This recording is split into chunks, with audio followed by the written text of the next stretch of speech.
about Joker, the box office again. That's a actual that is for the thumbnail for the other sites, of course.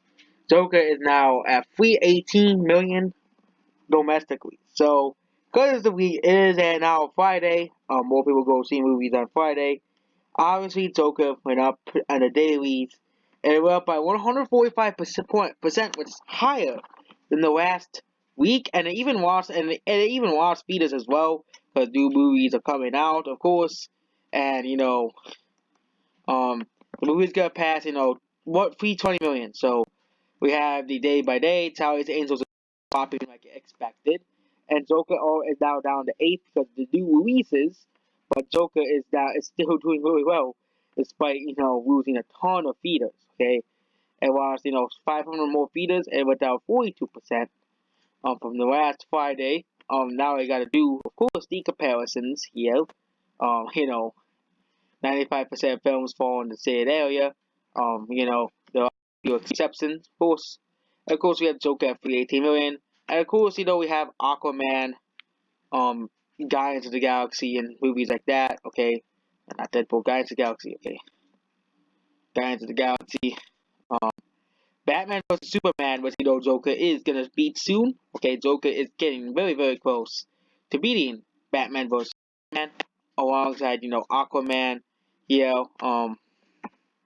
of course, we have several films that gross the same amount. Alice in the Wonderland is one of these movies that grossed $330 million domestically.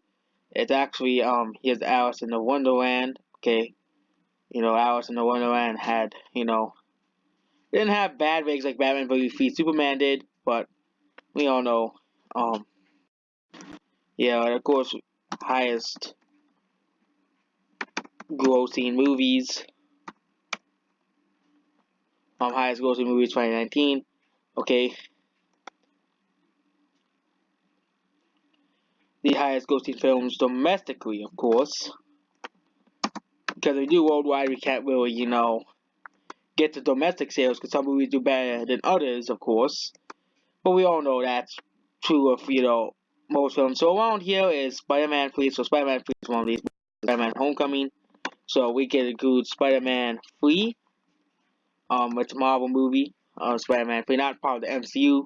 It's part of the original Spider-Man Sam Raimi trilogy. And it is Spider-Man 3. It actually had just as bad ratings as Batman vs. Superman. Yeah, we have Joker is beating at this. Joker is also behind Spider-Man 3, but Spider-Man 3 was almost out of feeders at this point and ended up with $340 at the end. Joker is behind that movie, but it is outselling that movie Spider-Man 3 as well. It's also beating as Aquaman on this week as well, which is actually pretty great, and it's definitely beating Batman vs Superman. But that's not expected because Batman vs Superman didn't even gross $1 million on that week. It barely grossed $1 million. It is behind Guardians of the Galaxy here, which had really great ratings. Okay, and of course it is beating one of these is Alice. No, I think this is Alice in the Wonderland. Alice in the Wonderland. That's Aquaman. This is Aquaman. This is Alice in the Wonderland. So it is getting closer and closer to Aquaman. But this movie is performing pretty similarly to Aquaman as well. Of course, it's exclude Guardians of the Galaxy because Joker's gonna Guardians of the Galaxy gonna catch up at the end. But of course, we have another movie, Spider-Man: Homecoming, as well, which goes to around the same amount of money as well. Um, Spider-Man: Homecoming was another Spider-Man movie. Yeah, surprising, another Spider-Man movie. One of the 6 million Spider-Man movies that exist. Of course, we have it might actually gross 340 million, but it could be in the movies that gross this amount here. Batman vs Superman. All these movies are pretty good comparisons for Joker at this moment. Okay, because ahead of Spider-Man: Homecoming, this is Spider-Man: Homecoming by 7 million actually. Spider-Man: Homecoming actually had pretty great legs. Considering it actually had a massive opening. Spider-Man: Homecoming. Joker is this one. It eventually passed Spider-Man: Homecoming, which eventually still managed to completely fail. No, not fail. Completely slow down. Spider-Man 3 goes 336 minutes, so it's after it's tracking. Spider-Man 3.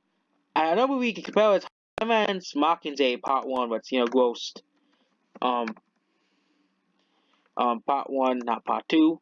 Part 2 grossed like 300. Part 2 is at 200, is at 281 million. So there's Mockingjay Part 1. It is beating. It was Mockingjay. Mockingjay's here. This is obviously the Christmas sales affecting this movie sales at the end, but Joker, being the resilient movie it is, it'll probably end up beating Joker, because it was behind Joker for a long time and it really surpassed Joker. So maybe Joker might not actually outsell Hunger Games Mockingjay at the very end, which according to Wikipedia is at $347 million, which is out of all these movies is the highest grossing. So we might actually have limit to Joker's wigs here. It might actually go between Mockingjay Part 1 and Spider-Man Homecoming or Spider-Man 3. It might not. Okay, Joker might actually have Thanksgiving is also coming pretty soon as well, which will definitely make its ratings much better. Okay, Thanksgiving is literally next week. Thanksgiving weekend is coming literally next week. Okay, so we have 18, and then of course, no, 17 and 18, 19, 20. No, Thanksgiving is not next week. Thanksgiving is in 2 weeks. Okay, Thanksgiving is in 2 weeks. When Ryan Johnson's crappy movie is coming out. Okay, movie terrible movie, but that's basically it. Okay, so all these movies have grossed around the same amount of money here. Okay, all these movies here. So Joker is nearing the end of its legs, and it's gonna probably end up around 340 million, like predicted in the first ever prediction, which is probably in the early video here. And that's basically it. Goodbye.